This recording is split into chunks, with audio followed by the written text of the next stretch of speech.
It was interesting. If you look at the U.S., Russia, India triangle, there was reason to think that when Trump came back to power, that the Russia factor would not be as much of an issue for the U.S.-India relationship that it was when Joe Biden was president, just because President Trump has, in recent years, taken a less hawkish position toward Russia than has Joe Biden.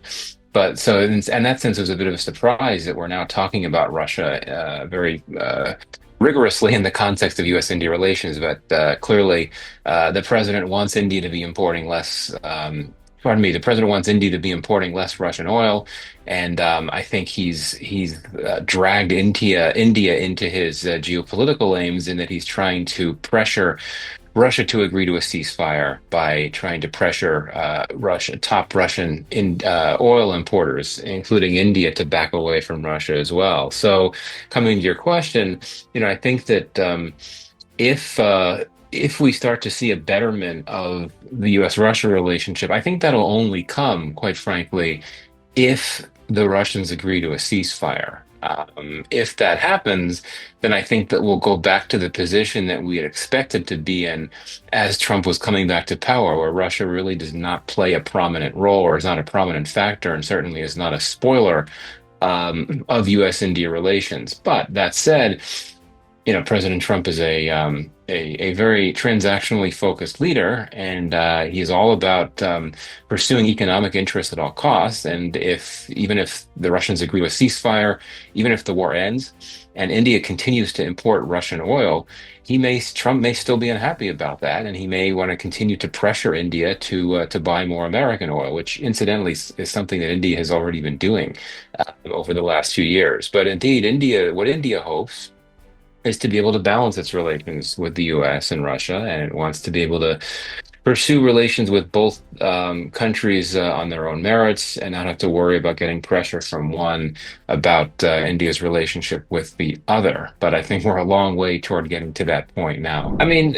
I don't really see that much of an impact. I mean, if you're looking at, if you're looking at a closer US-Russia relationship, then I think that bodes well for India because it would be getting less pressure from the Americans or from President Trump, and it could continue to pursue the strategic autonomy policy that has driven its foreign policy for its entire post-colonial history. And as for the China factor, I think that sort of plays out.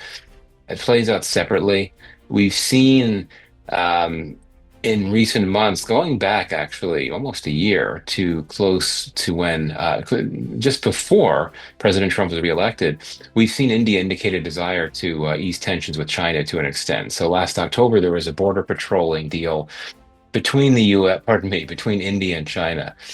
And I would argue that India's goal has been to try to ease tensions with China enough that it can create enough political space to justify deepening commercial ties with China, which are already quite expansive. But I think India is looking to tap into possibilities to bring more Chinese investment, FDI, into India to give a boost to its economy. And that's been difficult for India to do. It's subjected new Chinese investments into India to significant amounts of scrutiny since the India-China border clash. Anyway, but India has already been looking to try to ease tensions with China, but I think it has accelerated that objective ever since it's seen what President Trump is up to, and it's grown concern that the US-India relationship could be jeopardized. And so it's tried to hedge, in effect, and look to um, do what it can to make sure that relations with China are smooth and definitely are not in a position where it would have to worry about some type of new crisis with China at a moment when its relations with the US are facing a lot of uncertainty. Now, I think that regardless of what happens with the U.S.-Russia relationship, India, despite its efforts to ease tensions with China, will continue to see China as a strategic competitor. And not just that, it will continue to see China as a strategic challenge and indeed a strategic threat because of the fact that you continue to have this long disputed border. And though New Delhi would certainly not acknowledge this publicly, India has really struggled to figure out how to deter Chinese provocations on the LAC, on the India-China border. So I think that it's a very complex relationship, and it's one that's driven by factors that I think are certainly rooted in external issues. But I really think at the end of the day, the trajectory of U.S.-Russia relations I would not want to overstate the impacts that that relationship would have on India-China ties. Yeah, I mean, Pakistan's relationship with Russia is quite frankly quite modest. I mean, it's a friendly relationship, and I know that they've tried to capitalize on some shared interests, such as terrorism concerns in Afghanistan, as well as Russia's desire to invest in Pakistan's natural gas sector, among other things. But yeah, it's not anything close to what the India-Russia relationship is. And we've continued to have these reports swirling around for months that the Pakistani government has tended to reject all the time, that Pakistan's military has been providing small arms to Ukraine, even if via third-party sources. So I think that there's not all that much to the Pakistan-Russia relationship right now. Though again, it is a friendly relationship, and certainly Pakistan would like to scale up that relationship to the extent that it can. Here, I think that the U.S.-Pakistan deal that you just mentioned, it certainly is a milestone in that it could really be quite impactful if it's actually carried out on the levels that Trump has said it would be. But again, I think that's really going to take place on its own merits. I don't necessarily see any Russia link to that. Um, I mean, I guess you could argue that if the U.S. Russia relationship is improving and the U.S. Pakistan relationship is improving, which it clearly is, then that could perhaps even, if only indirectly, boost Pakistan's relationship with Russia. But I would not argue that we could see a development or scenario such as uh, the U.S.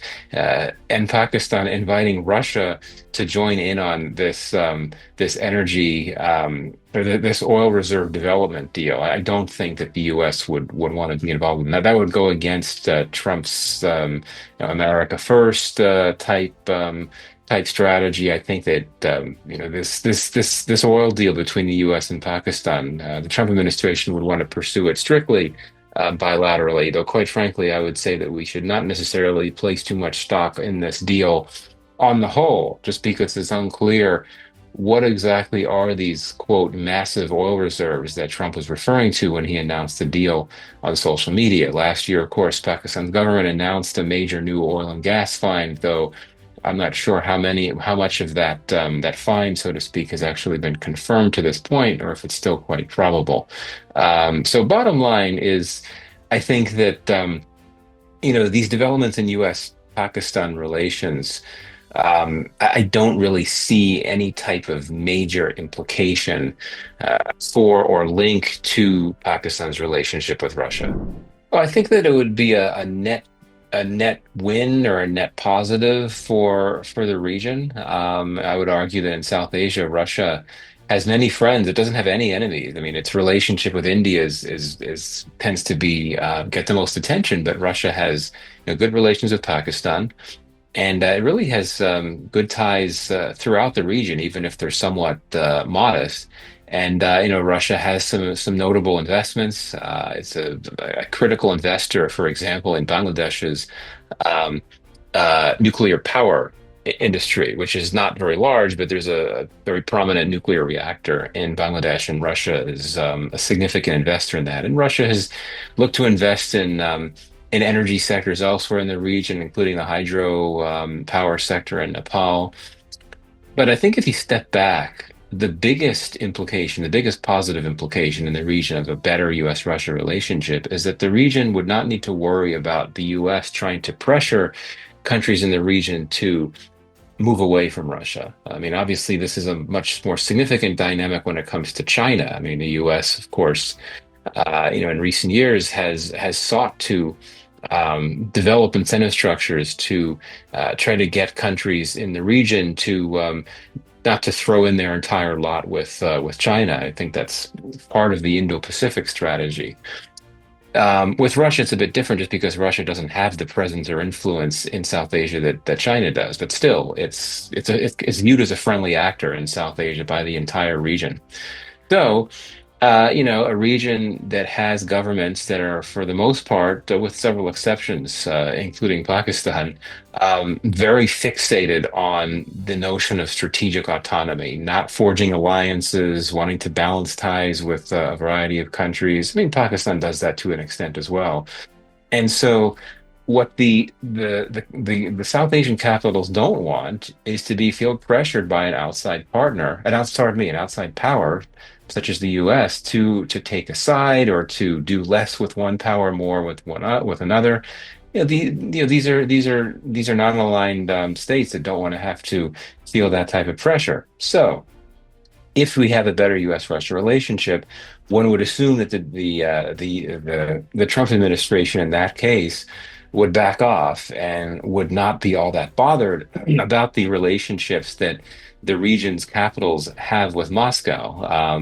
Now, again, when it comes to commercial relations, when it comes to India's oil imports from Russia, this is something that the Trump administration would probably continue to want to focus on, not from a geopolitical or great power competition lens, and more so from a U.S. economic interest lens. But I don't think the pressure there would be as strong as it would be in the context of great power competition. So bottom line, I think the region on the whole would benefit from a better U.S.-Russia relationship. Yeah, I mean, I think that Russia and China will continue to see themselves as natural partners for quite some time, just because of their shared goals in countering the U.S. and its allies and trying to be involved in these global models that aim to be alternatives to the West. But indeed, I mean, if the war ends in Ukraine, I do think that that could have an impact, a deleterious impact on the Russia-China relationship. Just because one reason why the Russia-China relationship has grown in recent years is that China has really been one of Russia's um,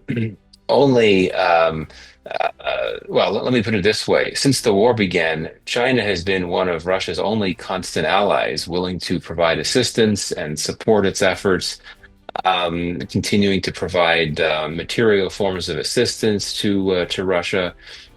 But I would say this that I don't think China likes to think of Russia as being a dependent on Beijing. I don't think China would want that to be the case. But that's how things have played out. If the war ends, then obviously that would not be the case. Russia would not need assistance from China, and that could deprive China of leverage over the Russians. It probably would, and that could impact the broader relationship. But I do think that that is a relationship that would still need to be watched, just because it represents obviously two of the world's great powers working together, counter to the West. And if we see these other aspects of Trump continuing to play out around the world, such as Trump's assault on BRICS, for example. We know that Trump is trying to go after any type of entity that aims to undercut the US dollar. So long as he continues to do that, which I assume he would, that would bolster China-Russia relations, because China and Russia are really in the forefronts of these types of efforts. I mean, BRICS is the one that comes to mind the most, but you also look at something like the SCO, of which, of course, India and Pakistan are a part of.